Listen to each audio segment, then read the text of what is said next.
Video பார்க்குற அனைவருக்கும் வணக்கம். இது உங்கள் ரெஸ்லிங் கிங் 2. நான் உங்கள் ரகுமான். இதுக்கு முன்னாடி நம்ம சேனலில் பார்த்தீங்கன்னா சம்மர்ஸ்லாம் டே 1 என்ன நடக்கும், யார் வெற்றி பெறுவா அப்படிங்கிறத பற்றி ஒரு தொகுப்பாக போட்டிருந்தோம். அது கரெக்டாக பார்த்தீங்கன்னா வாரம் ஞாயிற்றுக்கிழமை நடக்க போகுது. சரி, அதை விட்டு தள்ளுங்க. இந்த வாரம் திங்கக்கிழமை சம்மர்ஸ்லாம் டே 2 நடக்குது. அதுலேயும் டோட்டலி 6 மேட்சஸ் கன்ஃபார்ம் பண்ணியிருக்கிறாங்க. யார் வெற்றி பெற வாய்ப்பு இருக்குது அப்படிங்கிறத பற்றி தான் இன்றைக்கி நம்ம இந்த வீடியோவில் தொகுப்பாக பார்க்க போகிறோம். மறக்காமல் முதல்ல சேனலுக்கு வந்துருக்கோங்க, சப்ஸ்கிரைப் பண்ணிக்கோங்க. பெல் ஐக்கானை கிளிக் பண்ண முடியுமா தினமும் ஒரு ரெஸ்லிங் செய்யல தமிழ் மொழியில் தெரிஞ்சுக்கோங்க. முதல் மேட்ச் டாமினிக் மிஸ்டீரியோக்கும் டான் ஹவுசனுக்குமான ஒரு சிங்கிள்ஸ் மேட்ச்சு. ஆக்சுவலி டபிள்யூ பார்த்தீங்கன்னா இதில் ஒரு ஸ்டிப்புலேஷன் ஆட் பண்ணியிருக்கிறாங்க. அது என்ன ஸ்டிப்புலேஷன் அப்படின்னு தெரில. ஆனால் அவங்க எதை மென்ஷன் பண்ணி சொல்லியிருக்கிறாங்கன்னா இது வந்து ஹியூமன் மணிஸ் ஆன் த போலி மேட்ச் அப்படின்னு சொல்லியிருக்கிறாங்க. எனக்கு மீனிங்ஸ் என்னன்னு புரியல. ஹியூமன்ஸ் மணி அப்படின்னா ஹியூமன் மாதிரியே பணத்தை வச்சு அதில் வெற்றி பெறவங்க எடுத்துக்கலாம் அப்படிங்கிற கான்செப்டா, இல்லாட்டா வித்தியாசமாக எதாவது பண்ண போகிறாங்களா அப்படின்னு தெரில. மேபி எனக்கு தெரிஞ்சு டான் ஹவுசன் மேட்ச்லலாம் பார்த்தீங்கன்னா மினி டான் ஹவுசன்ஸ் வந்து அதை டார்ச்சர் பண்ணுறது, என்டர்டெயின்மெண்ட் பண்ணுறது, இந்த மாதிரி விஷயங்களை பண்ணிகிட்டு இருப்பாங்க. அதை மேபி இந்த மேட்ச்சில் நம்ம எதிர்பார்க்கலாம்.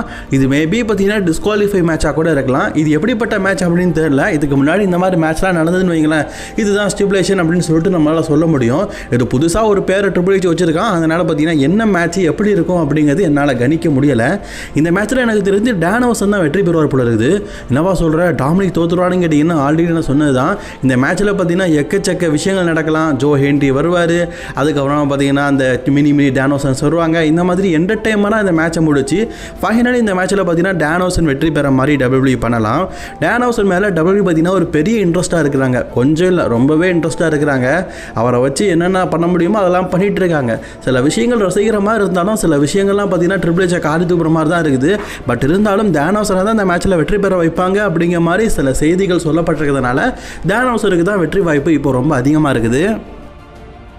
அடுத்த மேட்ச் மென்ஸுக்கான இன்டர் கான்டினென்டல் சாம்பியன்ஷிப். உமன் டிவிஷனில் இந்த தடவை எந்த மிட்கார்ட் டைட்டிலும் டிஃபன் ஆகலை அப்படிங்கிறது முக்கியமான விஷயம். நான் இந்த இடத்துல சொல்ல விரும்புகிறேன். டபிள்யூ பார்த்தீங்கன்னா இந்த வருஷம் வந்து பெண்டாக்கும் ஜாட் கேபிளுக்குமான அந்த மேட்சை பார்த்தீங்கன்னா பெரிய லெவலில் டெவலப் பண்ணி வச்சுருக்கிறாங்க. ஜாட் கேபிளுக்கும் பெண்டாக்கும் ராவில் கூட ஒரு மேட்ச் நடந்துருக்குது. அதில் கூட பெண்டாவை வீழ்த்தினதே இல்லை. ஜாட் கேபிள் தோற்று தான் போயிருக்காரு. இந்த மேட்சை சம்மர்ஸ்லாமில் வச்சிருக்கிறாங்களே, இதுலேயும் பெண்டா தான் டைட்டில் ரீட்டைன் பண்ண போகிறாருன்னு நினச்சிட்டு இருப்பீங்க. ஆக்சுவலி எனக்கு தெரிஞ்சு இந்த மேட்ச்சில் பெண்டா தோக்கிறதுக்கான வாய்ப்பு ரொம்ப ரொம்ப அதிகம். ஜாட் கேபிள் கிட்டத்தட்ட ரெஸ்லிங் கெரியரில் வந்ததுலேருந்தே ஒரு சிங்கிள் டைட்டில் வெற்றி பெறணும் அப்படிங்கிறதுக்காக துடிச்சுக்கிட்டு இருக்காரு. அவருக்கான வாய்ப்பும் நேரமும் கிடைக்கல. எனக்கு தெரிஞ்சு ஒரு சம்மர்ஸ்லாமில் பார்த்தீங்கன்னா நியூ இன்டர் கான்டினென்டல் சாம்பியன் ஆகிறதுக்கான வாய்ப்பு ரொம்ப ரொம்ப அதிகமாக இருக்குது. அதுக்கான சில பல காரணங்களையும் நான் இந்த இடத்துல சொல்கிறேன். ஜாட் கேபிளுடைய சொந்த ஊரான மினியாபோலிஸில் தான் பார்த்தீங்கன்னா டபிள்யூ வந்து இந்த வருஷம் ஷோ நடத்துகிறாங்க. அவருடைய சொந்த ஊரில், அதுவும் ஜாட் கேபிளுக்கு ஃபேன்ஸ் பற்றிலே இப்போ ஒரு நல்ல சப்போர்ட் இருக்குது, நல்ல வரவேற்பு இருக்குது. கேட்டாங்கள் மாதிரி வரணும்னு சொல்லிட்டு ஃபேன்ஸ் எல்லாம் ஆசைப்படுறாங்க. அப்போது அவருடைய சொந்த ஊரில் அவர் நியூ இன்டர் கான்டினென்டல் சாம்பியன். அவரும் ஃபஸ்ட் டைமாக டபிள்யூவில், இது வரைக்கும் டபிள்யூவில் டாக் டீம் சாம்பியன்ஷிப்பை மட்டுமே வெற்றி பெற்றிருக்காரு. சிங்கிள் டைட்டில் வெற்றி பெற்றதே இல்லை. அவர் மக்கள் மத்தியில், அதுவும் அவருடைய சொந்த ஊர் மக்கள் மத்தியில் டபிள்யூடைய இன்டர் கான்டினென்டல் சாம்பியன்ஷிப் வெற்றி பெற்றால் நல்லா இருக்கும். அதனால் எனக்கு தெரிஞ்சு டபிள்யூ பார்த்தீங்கன்னா நியூ இன்டர் கான்டினென்டல் சாம்பியனை ஜாட் கேபிளை மாற்றுறதுக்கு வாய்ப்புகள் ரொம்ப ரொம்ப ரொம்ப அதிகமாக இருக்குது. அதுக்கப்புறமா மென்ஸுக்கான யுனைடெட் சாம்பியன்ஷிப், டபிள்யூ பார்த்தீங்கன்னா டாக் டீம் சாம்பியன்ஷிப், அதே மாதிரி உமன் டிவிஷனில் இருக்கிற டாக் டீம் சாம்பியன்ஷிப், அதே போல் உமன் டிவிஷனில் இருக்கிற மிட்கார்ட் டைட்டில் எதுவுமே சம்மர்ஸ்லாமில் டிஃபெண்ட் பண்ணல வைக்கல. பார்த்தீங்களா, பேரன் கார்பனுக்கும் ட்ரிக் வில்லியம்ஸுக்கும் மேட்சை டபிள்யூ ரொம்ப ரொம்ப அவசரமாக நடத்திட்டாங்களோ அப்படிங்கிற மாதிரி தோணுது. ஆல்ரெடி இந்த லைனில் பார்த்தீங்கன்னா இஜோ ட்ராகாவாக இருக்கார். அதுக்கப்புறமா பார்த்தீங்கன்னா ட்ரிக் வில்லியம்ஸ் சாம்பியனாக இருக்கும்போதே எக்கச்சக்க தடவை சாம்பியன்ஷிப்பான வாய்ப்பை கார்மைஸ் கேட்டிருக்காரு. இப்படி பல பேர் இருக்கிற மத்தியில் டபிள்யூ பார்த்தீங்கன்னா பேரன் கார்பனுக்கு கொடுத்தது பல பேரை டவுட் பட வச்சிருக்குது.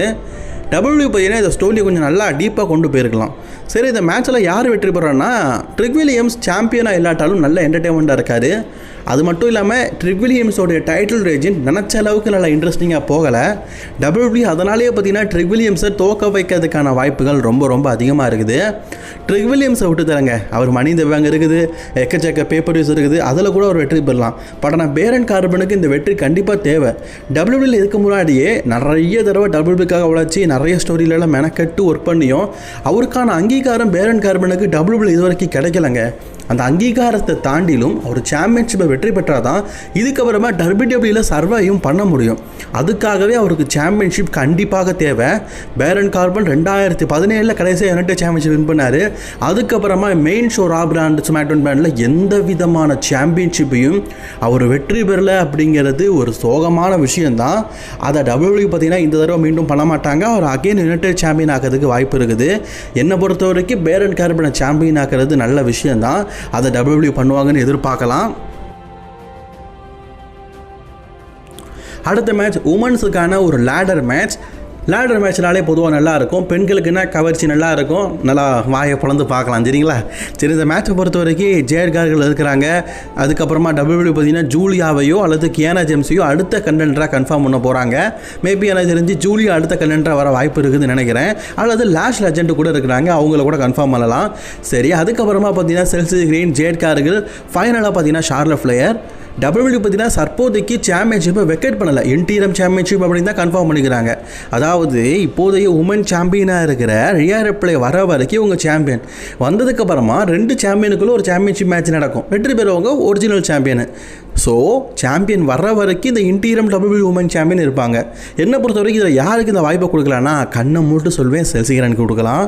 உண்மையிலேயே ஒரு நல்ல ரெஸ்லர், பெஸ்ட்டு என்டர்டைனர், எனக்கு ரொம்ப பிடிச்சவங்க. ஏன்னா அந்த ஆளுக்கிட்ட பார்த்தீங்கன்னா மைக் ஸ்கில் இருக்குது, காமெடி சென்ஸ் இருக்குது, நல்ல ஸ்டோரியை கொண்டு போகிறாங்க, மேட்சை நல்லா கொண்டு போகிறாங்க. அப்படிப்பட்ட ஒரு லேடிக்கிட்ட டபிள்யூடபிள்யூ பார்த்தீங்கன்னா இது வரைக்கும் ஒரு பெரிய வாய்ப்பை கொடுத்ததில்ல. அவங்க உமன்ஸ் யுனைடெட் சாம்பியனாக இருக்கும் போதே நல்லா என்டர்டைன்மெண்ட் பண்ணாங்க. அவங்கக்கிட்ட உமன் சாம்பியன்ஷிப்பை கொடுத்தால் நல்லா இருக்கும். நம்ம சொல்லி என்ன பிரயோஜனம்? டபிள்யூடபிள்யூ கொடுக்கணுமே, கொடுத்தால் நல்லா தான் இருக்கும். சரி, இவங்களை தவிர்த்து இன்னொரு சாய்ஸ் அப்படின்னா இவங்க 2 பேரோட பேர் தான் அடிபடுது. ஒன்று ஷார்லட் ஃப்ளேயர், மற்றொன்று ஜேட் கார்கள். என்னப்பா சம்மந்தமே இல்லாமல் இவங்க 2 பேருள்ள ஒருத்தர் சாம்பியனாக வாய்ப்பு இருக்குன்னு சொல்கிறேன்னு கேட்டிங்கன்னா, நான் இப்போ செல்சிகிரீன் ஆனால் அவங்களுக்கு நெக்ஸ்ட்டு நியூஸ் ஃபியூட் தேவை.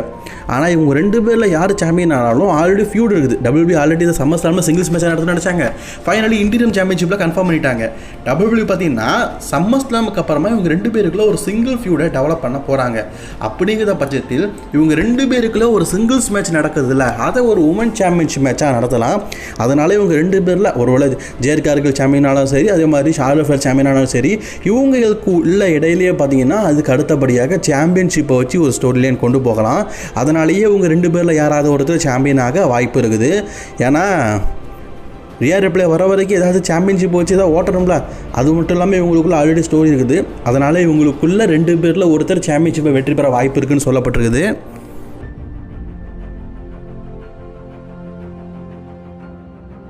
அடுத்த மேட்ச் சாமி Zion versus fin baler in A number 1 contender match for the undisputed WW championship.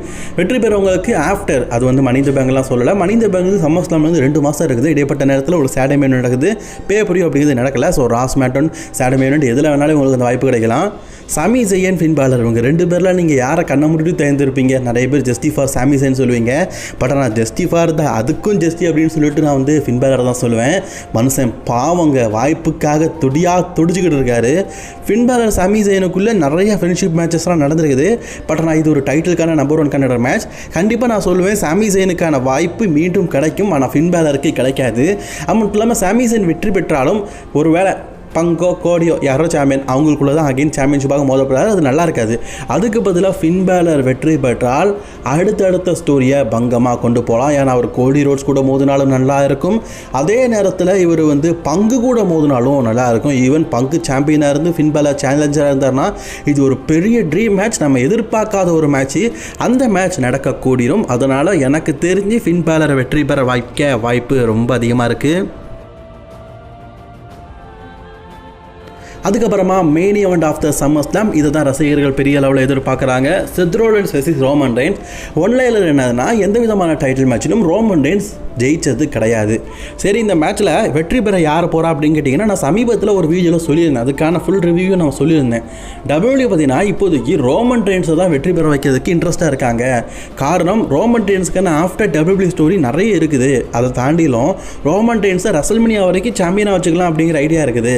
அதனால் செத் செத்ரானஸ் இதில் தோக்க போகிறாரு. ரோமனுக்கும் செத்ரானஸ்க்கும் ஒரு மேட்ச் நடக்குன்னா இதுக்கு முன்னாடி 2 பேருக்குள்ளே நடந்த மேட்ச்சில் ரோமன் அதிகமாக வெற்றி பெறல.